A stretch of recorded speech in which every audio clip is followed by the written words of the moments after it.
Assalamualaikum warahmatullahi wabarakatuh.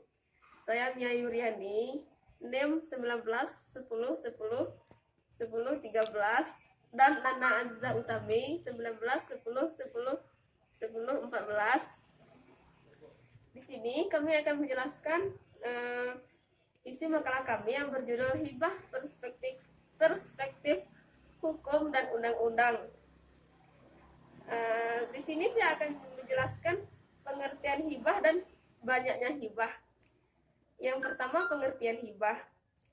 Hibah dalam pengertian Kitab Hukum Islam terdapat pada bab 1 Ketentuan Umum pasal 171. Hibah adalah pemberian satu benda secara sukarela dan tanpa imbalan dari seseorang kepada orang lain yang masih hidup untuk dimiliki. Pengertian ini sejalan dengan pengertian yang dikemukakan oleh para ulama fikih. Hibah bersifat sukarela yang dalam fikih Islam diistilahkan dengan tabaruk. Yang B, banyaknya hibah. Kadar hibah yang diberikan ditentukan dengan jelas pada pasal 210 ayat 1 yang berbunyi, orang yang telah berumur sekurang-kurangnya 21 tahun, berakal sehat, dan tanpa adanya paksaan dapat mengibahkan sebanyak-banyaknya 1/3 harta bendanya kepada orang lain atau lembaga yang dihadapan dua orang saksi untuk dimiliki.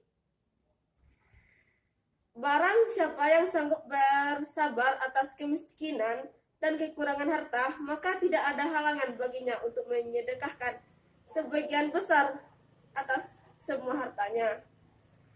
Dan barang siapa yang menjaga dirinya dari meminta-minta kepada manusia di waktu dia memerlukan, maka tidak halal baginya untuk menyedekahkan semua atau sebagian harta dari hartanya. Jumhur ulama berpendapat bahwa seseorang boleh mengibahkan 1/3 hartanya sekalipun dalam keadaan sakit. Mereka menyamakan proses pemberian hibah dengan wasiat dengan ketentuan hibah yang telah memenuhi syarat-syaratnya. Pendapat jumhur fuqaha ini didasarkan pada sebuah hadis Nabi SAW dari Imran tentang seseorang yang hendak memerdekakan 6 orang hamba sahaya menjelang kematiannya. Lalu ia memerdekakan 1/3 dari hamba-hambanya yang tetap memperhambakan selebihnya.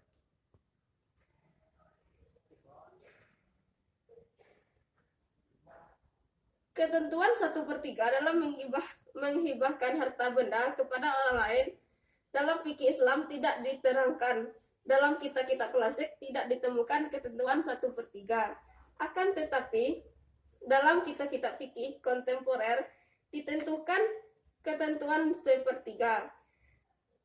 Itu pun tidak diterangkan secara jelas, hanya bersifat uraian universal yang dihubungkan dengan umumnya harta benda.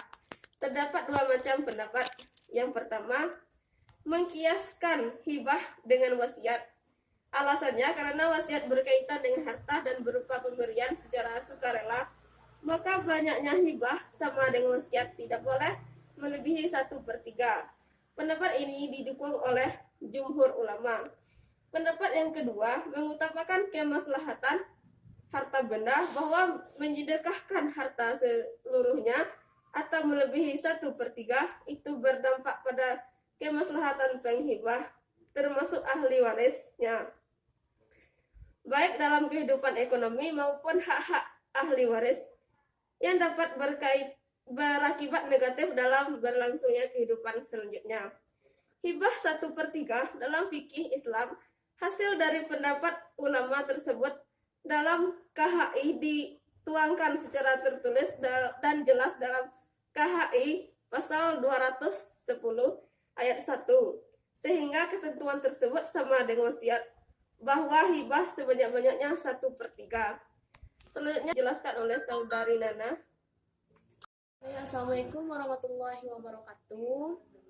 Di sini saya akan menyambung penjelasan yang diberikan oleh Saudari Mia Yuryani untuk bagian yang C tentang pencabutan hibah. Hibah tidak dapat dicabut kembali oleh penghibah, pasal 212. Hibah tidak dapat ditarik kembali kecuali hibah orang tua kepada anaknya. Jumhur ulama berpendapat bahwa pencabutan dalam hibah itu haram, sekalipun hibah itu terjadi di antara saudara atau suami istri, kecuali bila hibah itu dari orang tua kepada anaknya, maka pencabutannya dibolehkan sebagaimana diriwayatkan oleh para pemilik sunan dari Ibnu Abbas dan Ibnu Umar bahwa Nabi Shallallahu Alaihi Wasallam bersabda, telah memberitakan pada kami Misaddad, telah memberitakan pada kami Yazid yaitu Ibnu Zura'i, telah memberikan pada kami Husain al-Mi'alam dari Ammar bin Su'aib, dari Tawus dari Ibnu Umar dan Ibnu Abbas dari Nabi bersabda, tidak halal bagi seorang laki-laki untuk membebankan pemberian atau menghibahkan suatu hibah kemudian dia mengambil kembali pemberiannya, kecuali bila hibah itu dihibah dari orang tua kepada anaknya.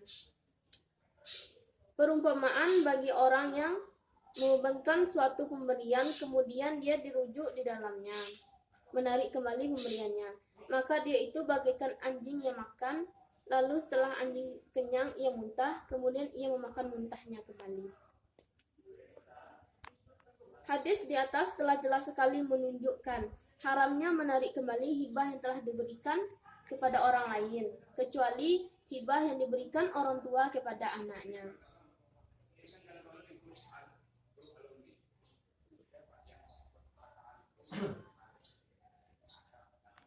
Skip me. Berdasarkan pada hadis di atas, maka hibah pada prinsipnya dalam fikih Islam tidak boleh dicabut atau haram hukumnya dicabut, kecuali hibah orang tua kepada anaknya apabila anak tersebut tidak bisa memakai pemberian orang tuanya, mempergunakan pemberian orang tua secara negatif, maka harta tersebut juga pada akhirnya dicabut oleh orang tua dan dijadikan warisan pada suatu hari nanti. Selanjutnya bagian D, pembuatan surat hibah. Surat menjadi sesuatu yang dibutuhkan, sebab surat hibah akan menjadi bukti otentik bahwa hibah dapat dijalankan. Pasal 214. Warga negara Indonesia yang berada di negara asing dapat membuat surat hibah di hadapan konsulat atau kedutaan Republik Indonesia setempat sepanjang isinya tidak bertentangan dengan ketentuan pasal ini. Ketentuan di atas sesuai dengan pasal 945 KUH Perdata. Seorang warga negara Indonesia yang berada di negara asing tak diperbolehkan membuat surat wasiat, melainkan dengan akta autentik dengan mengindahkan tertib cara yang lazim di negara di mana surat wasiat itu dibutuhkan.